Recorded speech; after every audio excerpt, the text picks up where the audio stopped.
मेरे प्रिय आत्मन, नमस्कार। डॉक्टर दिग्विजय शुक्ल, ज्योतिष विभाग अध्यक्ष, गुरु श्री गोरक्षनाथ संस्कृत विद्यापीठ, स्नातकोत्तर महाविद्यालय गोरखनाथ मंदिर, गोरखपुर।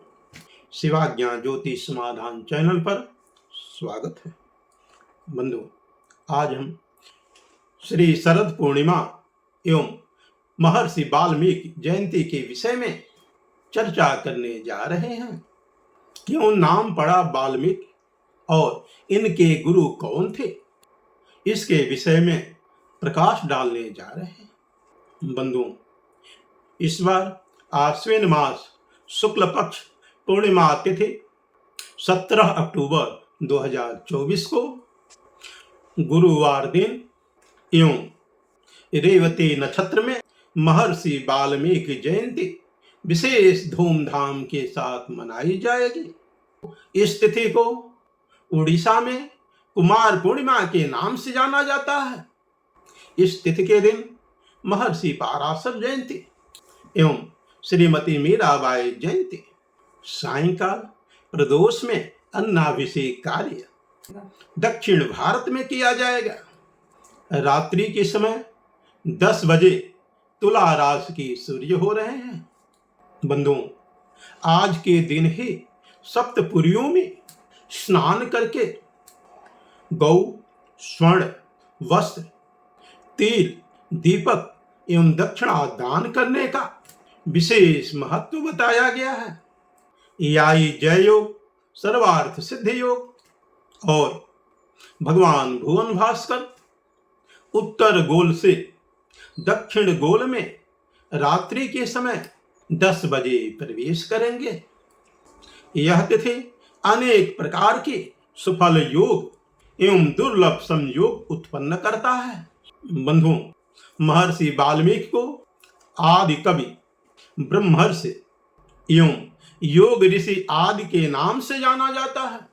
बंधुओं, ऐसी मान्यता है कि शरद पूर्णिमा के दिन पायस अर्थात खीर को बना करके रात्रि के समय यदि आकाश तले रखते हैं, ढक करके आच्छादित करके यदि आप रखते हैं तो ओस के बूंद के माध्यम से उसमें अमृत टपकता है और उस पायस अर्थात खीर का जो पान करता है वह अजेय बन जाता है। बंधुओं, ऐसी मान्यता है कि महर्षि वाल्मीकि को आदि कवि, ब्रह्मर्षि एवं योग ऋषि कहा जाता है। इनका जन्म अग्नि शर्मा के रूप में भृगु गोत्र में हुआ था। इनके पिता महर्षि कश्यप एवं माता श्रीमती अदिति के गर्भ से जन्म हुआ था। वह आगे चल के सुमाली के नाम से विश्वविख्यात हुए। यह ज्योतिष शास्त्र के खगोल विद्या के प्रकांड ज्ञानी थे। यह ज्योतिष शास्त्र एवं खगोल विद्या के प्रकांड ज्ञानी थे। बंधुओं, ऐसी प्रचलित कथा है कि इनको बचपन में ही एक भिलनी ने अपहरण कर लिया और इनका पालन पोषण भिलनी समुदाय के लोगों ने किया। भील समाज के लोग जंगल में रहते हैं और उस रास्ते से गुजरने वाले लोगों का सारा धन लूट लेते हैं। इनका नाम भिलनी समुदाय के लोगों ने रत्नाकर रख दिया। ऐसी मान्यता है कि जैसा खाए अन्न वैसा हो मन, इसलिए भिलनी समुदाय के लोग लूटपाट किया करते थे। वही प्रवृत्ति इनके अंदर आ गई।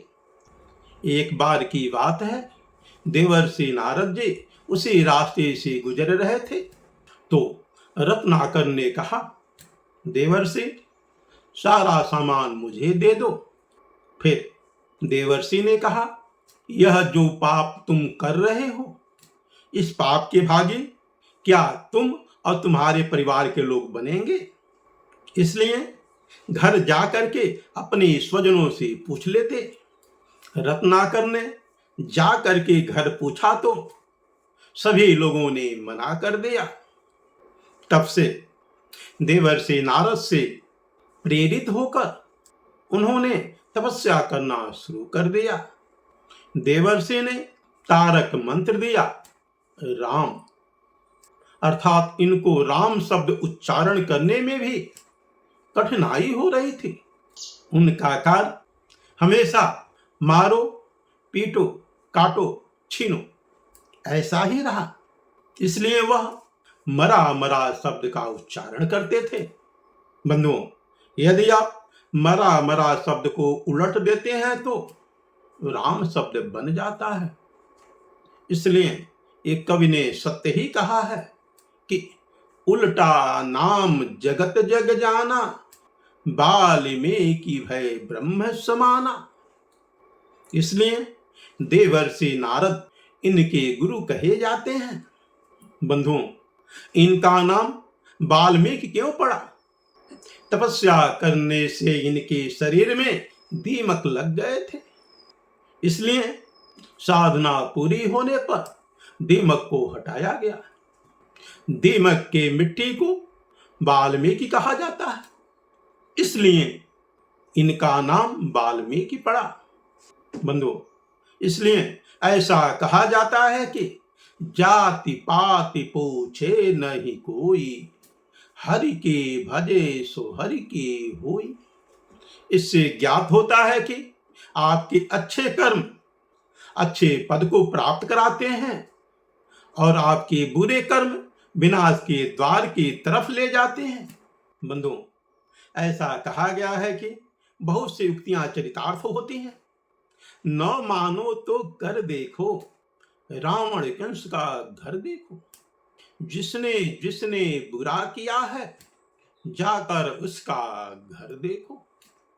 इसलिए इस भाव से आप इसको ध्यान देना चाहिए और कर्म को करते रहना चाहिए।